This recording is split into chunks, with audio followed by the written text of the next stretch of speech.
Please spread the word about my shows. I'm an independent creator and I would really appreciate it. I make K-pop guides, as well as I have exclusive interviews with songwriters, journalists, the artists themselves, best new music roundup episodes, artist-specific deep dive episodes, episodes about the history of K-pop. All sorts of content is covered. So to get your fill and support an independent creator, please check out 17 Carat K-Pop wherever you get your podcasts, and view an episode guide at howtostan.substack.com. Hello everybody! Welcome back to 17 Carat K-Pop. Thank you all so much for your patience last week. Whenever I have a quiet week, just know it's not really a quiet week. I'm working on a lot behind the scenes. Last week was one of those behind the scenes weeks. I've got so much in store, the rest of the year really, but especially the next few weeks. Cool interviews, artist-specific episodes, non-artist-specific episodes, quite a variety pack for you. Can't say much more, but stay tuned at howtostan.substack.com for the latest updates, as well as, of course, subscribing to this show. Time to start enjoying that new content I've been working on. Kicking things off with my recap of All Things MAXIDENT by Stray Kids. So let's just dive right in. As is Stray Kids' new custom, MAXIDENT merges words together. No easy, merge together noisy and no easy, referencing that it may be not for everyone their music, but they're going to keep making noise anyway, metaphorically and literally. They're not going to change for anybody. There was Ordinary, which is about how what is ordinary about all of us is that we all have that odd in us. And now there's MAXIDENT, which combines accident or incident with maximum, referring to the maximum intensity.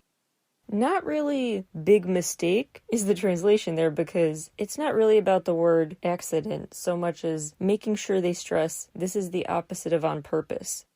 They just stumbled into this totally unexpected, unplanned for feeling of being love-struck. So it feels like one giant, irreversible accident.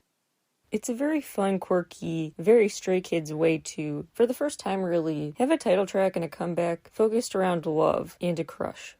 And one of the ways I think this release really shows growth is because of that. Previous works were all about growing comfortable in themselves and finding themselves, and now they're learning to embrace and find other people, find their love. Now they can love other people after getting to know themselves. Banchan was really cute at the press conference for this release, talking about his pride in his band for how well they communicated the ideas he had hoped to express, especially in case 143, lingo for I love you. Who got into the hotline you could call for a sneak peek of the songs? Truly, every time I tried to call, it was busy. So anyway, there was a special 1-800 Stray Kids kind of number you could call for a sneak peek, which is a very cute promo strategy. That unfortunately was too good of an idea because the line was always busy when I called. Maybe that hotline gimmick was itself a MAXIDENT. Anyway, 3 Racha, the iconic production and rap subgroup, produced this entire album, and everyone else also contributed to lyrics and composition. The release starts with Case 143, describing a case file with the lingo for I love you as they investigate this MAXIDENT. It's definitely sonically in the same world as Maniac, which I love, but I think I like it more than Maniac. It's just even more funny and cute. Chills has some interesting analogies to water, talking about your time flowing like water in a way that is, again, not about an accident so much as the opposite of on purpose. You can't control it. They also compare this never-ending fight to trying to cut water with a knife. They also compare their attempts at flirting or at least talking with someone to gum on a trash can. I guess about just not going anywhere they intended, anywhere productive. I think they mean gum on the trash can as opposed to in the trash bag. Anyway, they seem to reference past songs with lyrics like Tick Tock Tick Tock, that was from Chronosaurus. They also say in silence there is awkwardness, and they have a song called Awkward Silence. They also say get yourself out of my memories, bringing to mind maze of memories. So they make some new, clever water metaphors, also talking about spit it out your feelings, and they go back to recurring themes as well. Give Me Your TMI is a great title to sum up the essence of this album. The song talks about the sense of buffering, glitching, feeling like you're almost twitching, just kind of having a glitch moment, basically a brain fart. And so it's cute asking for you to tell more to them, and they sing about not caring what your answers are, they just want to hear you talk and learn more about you, every little thing about you. But it also shows their exasperation because at the end of the day, they're just like, just give me the TMI. Give me the fun stories. Stop making me really try hard to get flirty the right way, overthink how to pose these questions. Please just tell me everything without me having to try to prompt you. Their exasperation can be felt. They're staying cute and flirty, but they're also exasperated. Again, maximum emotions here. Superboard has a proverb in it I had not heard before. They reference the proverb, the dog that chases the chicken eventually ends up looking at the roof. Basically referring to how sometimes you're that dog. You're chasing a chicken, but once they're on the roof, you just have to stand there and stare up at them. There's no recourse, no way to get to them, no way to pass a certain obstacle, nothing to do but stare and mope or be jealous. It's an interesting insecurity, sense of exasperation tied into this release, especially because they're often very, very confident. And here they're admitting, look, I don't know if I can deal with this MAXIDENT. Putting that in the middle of the album is also a smart narrative decision. The song called Three Racha, really just instantly iconic, just next level rapping from them. This is when they reference time flowing like water and how they make a slope to make it go faster. So at this part of the album, they went from feeling like the water was more powerful than them and out of their control to saying they can control it. They also compare their impact to that of a storm, a whirlpool. They've referenced that before quite a bit. There's the comparing emotions to tornadoes, volcanoes, all sorts of stuff before. That theme is back. I'd also like to think they were referencing past songs with lyrics like chopping up sounds faster than lightning, chopping up referring to God's menu, lightning referring to thunderous. Also a potential God's menu nod when they say the Scoville scale is on the verge of blowing up. The Scoville scale is basically a ranking of spiciness. Their defiant outro is, while they're complaining, we're producing. I also love the lyric, masterminds the perfect trio, bound by blood, musketeers of making music, one for all and all for one. We need to stop and appreciate that lyric for the visual mixed with the alliteration. Musketeers of making music, gotta love it. Things take a turn for the unexpectedly more dramatic and mature, romantic on taste. It's full of lyrics that sound like they're straight out of a romantic movie or a romance novel. Can't Stop definitely sits at the table with 2-1 by 17. Gotta love a pop rock song.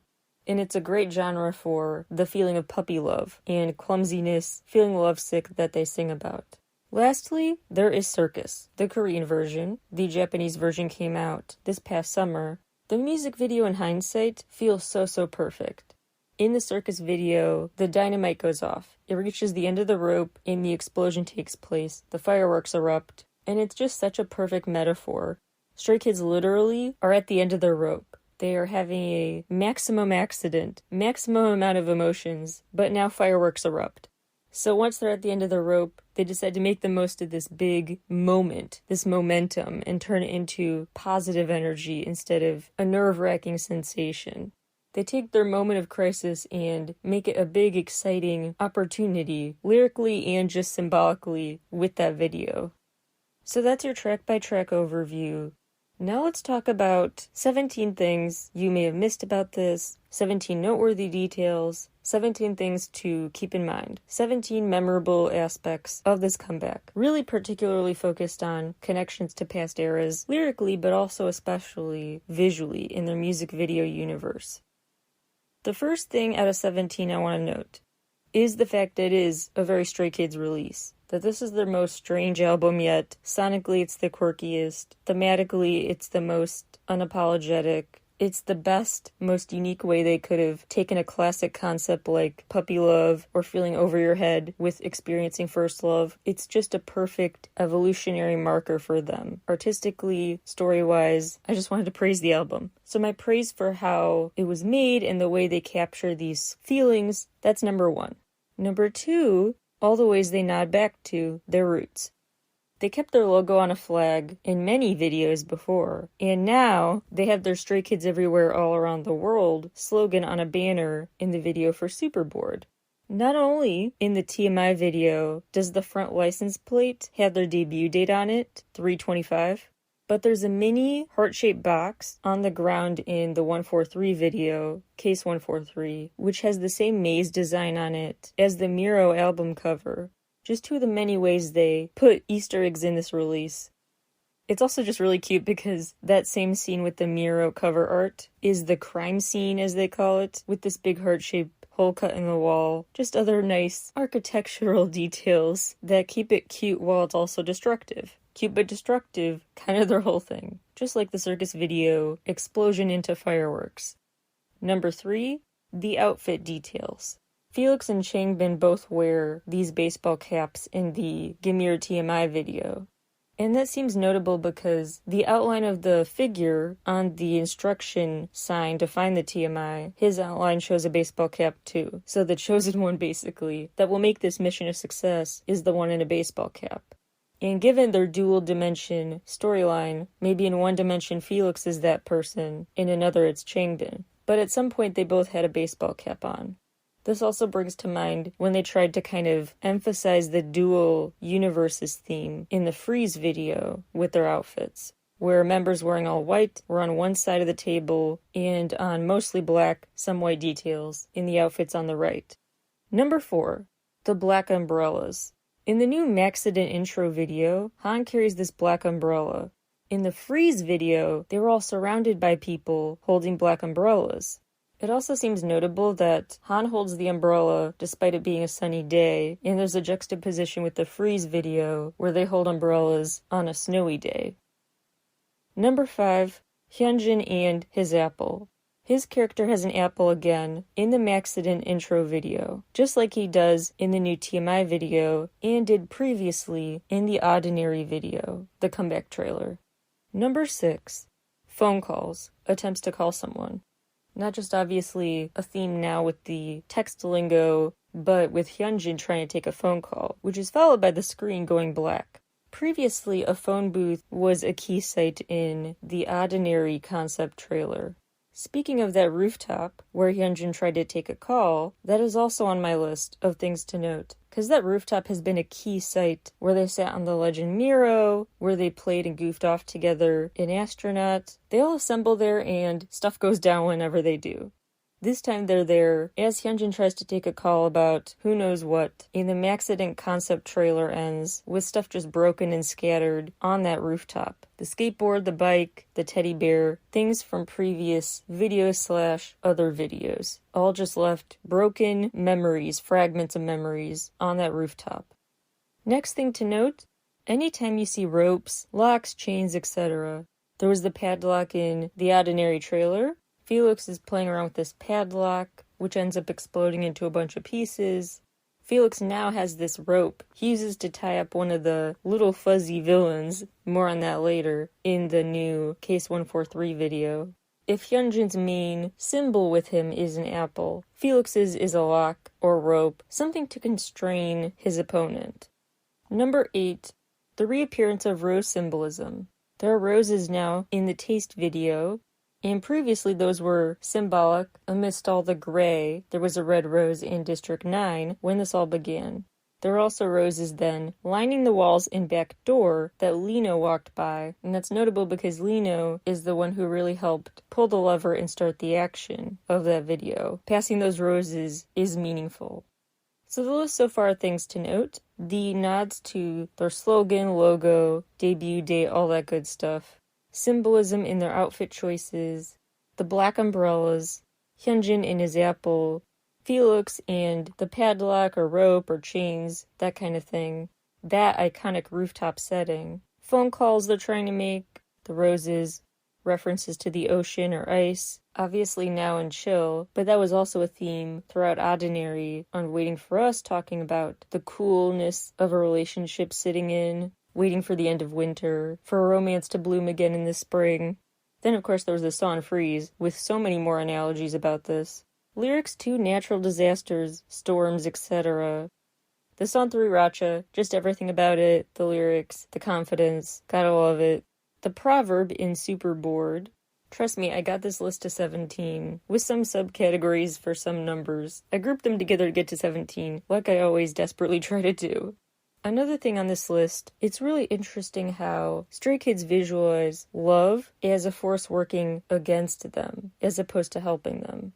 They learn to embrace it and live with it, but they treat it as kind of a hostile force. Because it's so full of the unknowns, it scares them. Not just now with the fuzzy, evil characters, the manifestation of their love is a force they're trying to fight against. But remember previously, Changbin had that free hug sign that Felix walked by in the Ordinary trailer, and that wasn't a cute scene, that was an ominous scene. That was like a sinister horror movie free hugs moment. They also seem to portray youth and growing up, birthdays, etc., those themes as working against them too. Sounds like Chronosaurus talk about viewing time as this monster you can't control.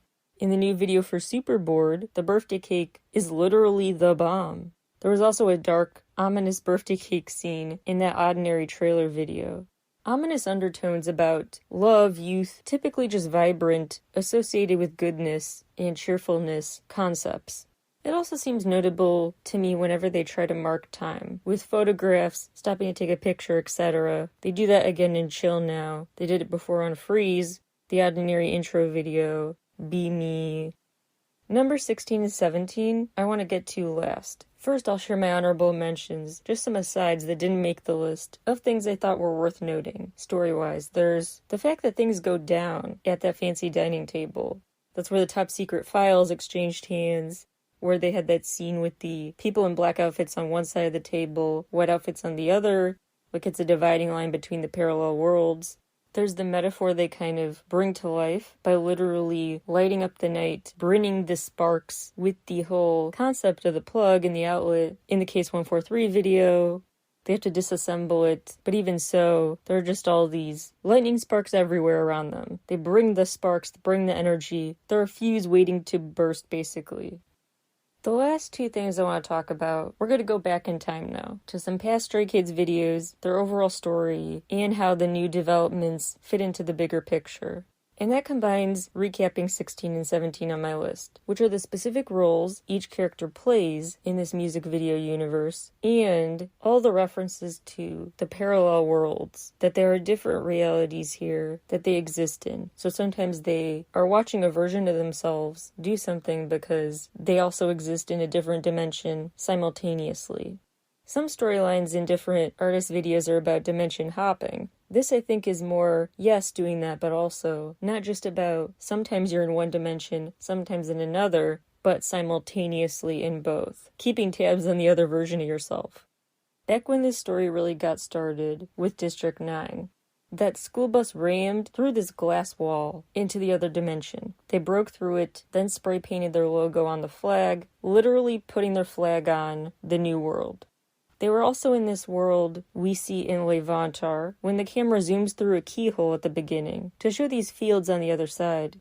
Eventually the moons converge into one world, so they seem to have been fused back together. That seemed to continue into the Lonely Street era, because that's when a blue moon is seen, one big full moon, behind Lino. Notable again because Lino's the one pulling the lever literally. So it seems like two worlds became one again. Not so fast. This may be more complicated of a timeline than you think. Because in the backdoor video, there are a lot of doorways, and they throw this emblem at the door. They combine their puzzle pieces together to form one whole emblem that bursts the door open to this other world. Possibly more than that, because each character kind of gets their own setting, theme song style. So just when it looked like the narrative was getting condensed, it opened up into even more avenues. Now, they seem to reside in the supernatural realm, unsure how to get out. Felix is kind of living 9 lives, basically, survives the fall out the window. Well, he was pushed out, it wasn't really a fall. His eyes end up glowing, indicating that immortality here. Ian pulls that trick on Felix in Ordinary, switching it so that the missing person image in the paper is Felix instead of his. There's also a headline in that paper that says, "The documents I left behind," alluding to maybe the top secret documents that exchange hands later in the story. There seems to be another moment playing with the borders of this world. In the Freeze video, when they play Russian roulette, Hyunjin ends up shooting the screen, glass shatters everywhere. They're like literally breaking out of the Matrix. Hyunjin continues to take that active role in this dimension warping. smearing the camera with paint in the MAXIDENT intro video, drawing on the window that he previously pushed Felix out of. Maybe not the same window, but kind of symbolic that he's back at the ledge by a window. Plus time is kind of suspended, frozen. So several worlds kind of became one. Then we realized, no, there are actually a lot of worlds here. And now we're at the point in the story where they realize not only that, but we have the power to change the confines between these worlds. And we can actively, right now in the moment, kind of shapeshift those lines, alter those lines. We don't have to follow any specific clear-cut rule about boundaries here. And they showed that with very overt split-screen moments for MAXIDENT in the trailer and in the Case 143 video. Parts where overtly, horizontally, the screen shows one realm up top and one realm on the bottom of the screen. They also play dual roles. They watch themselves be the kind of physically manifested feelings of those fuzzballs, I'll call them. Those heart-shaped, colorful, evil villain characters. They're the cops on their tail, and they are represented by those things they're chasing. They confront the cop versions of themselves. They start chasing a different version of themselves, literally. They also kind of play with the whole space-time continuum very overtly in Case 143. Suman presses replay and the whole plot goes backwards. Then Lino, again the one who pulled the lever earlier and stood in front of the sign of the full moon, all the moons converged again at one point, continues his pivotal symbolic role here and jumps through the screen, glass shattering. All the members join him on the other side of it and walk off, literally into the dark side. The other track videos for MAXIDENT continue to be very more overt than ever about them simultaneously existing in multiple realms. They see one of them caught on security footage in the TMI video. In Superboard, they watch themselves on a TV show. They turn a Valentine's Day card basically from 3D to 2D to 4D, blurring those lines. They actually fly the airplane out of the screen in taste and directly into the action at the start of Can't Stop. Then they overtly watch themselves perform from behind the monitors as they perform a circus show. They also seem to kind of get interactive with the camera and break the fourth wall by kicking this giant ball in the circus video out of frame. They're working out of frame, they're working limitlessly, expanding into different realms.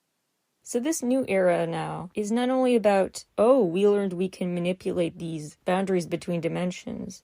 Now it's at the point where they're like, we're going to do it with a wink and a nod to the audience. Playfully keep changing those lines. Not only can we change them, we will change them overtly. And keep tabs on ourselves in other dimensions. Let's keep these antics going. We can't control these emotions, these MAXIDENTs. Might as well have fun with them. Make the most of it.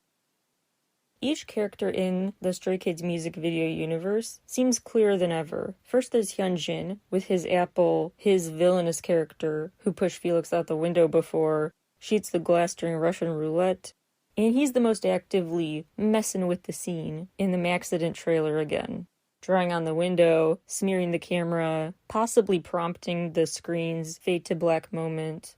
He's also the one who carried the literal bomb cake in Superboard. Felix's character, what we know about him is that he's in their crosshairs. IN tried to swap with him in the missing person ad. Hyunjin tried to basically kill him. People really want something to happen to Felix, perhaps because his character knows too much. His character is kind of on the front lines of this story, this mission, getting the top secret documents in that TMI video, trying to rope in and chain down the fuzzball characters. He's the main character wandering through all those odd settings in the Ordinary trailer. He has a main role here, a protagonist role. Lino, most notably, pulls that lever and back door, and is seen when the moon is full, indicating this is just a joined single world again. Soonmin's main thing to note seems to be his relative outsider status, the way his work on these missions is kind of off to the side. He's kind of alone. He's alone at the start of Chill, and he also works alone to rewind the tape in Case 143. IN, naturally as the maknae, is the most childish character. There's a moment in the Case 143 video where it looks like someone shoots the pink fuzzy character, and in a puff of smoke the character is replaced with IN standing there. So I'm not sure if that meant IN was that character in disguise, or that character just poofed away and IN showed up magically in that moment. But it could have been him trying to pretend to dress up as the villain just for fun. Han's character seems most notable with the black umbrella symbolism, which is possibly just a way to show that there are these symbols that are being transferred to the different realms. Bangchan seems to be around their flag a lot, although it's interesting that he often holds up a flag with their logo on it, but the flag he's in front of in the new TMI video is just a blank white one, like they're starting anew again. And lastly, Changbin. To me, something seems off and suspicious about his association with the color red in these videos. He was holding that ominous free hug sign in the red-lit phone booth in Ordinary. In Backdoor, he had this red tassel on his scepter. Now he's trying to figure out what to do. He's one of the baseball cap wearers ordered to find the TMI. He also seems to be on a mission, trying to call someone for help amid fiery chaos in the very memeable scene, full of fire in Case 143. So that's what we know about the characters in the roles in this story, which I think will get even more entertaining over time because of all these different ways they can play these characters and different characters depending on what realm. They keep watching themselves carry out different antics. Lots of narrative potential here. Those are all my thoughts and theories about MAXIDENT so far. Feel free to share yours with me. Love talking all things Stray Kids. I will have more to say about the album itself, the songs on it, on a review coming to howtostand.substack.com pretty soon, so make sure you subscribe for that. I'll make sure it's a free post. And stay tuned for lots more new exciting coverage, both on Substack and the podcast, for the rest of the month. Thank you guys so much for tuning in today. Enjoy MAXIDENT, and I'll talk to you again very soon. Bye, everybody.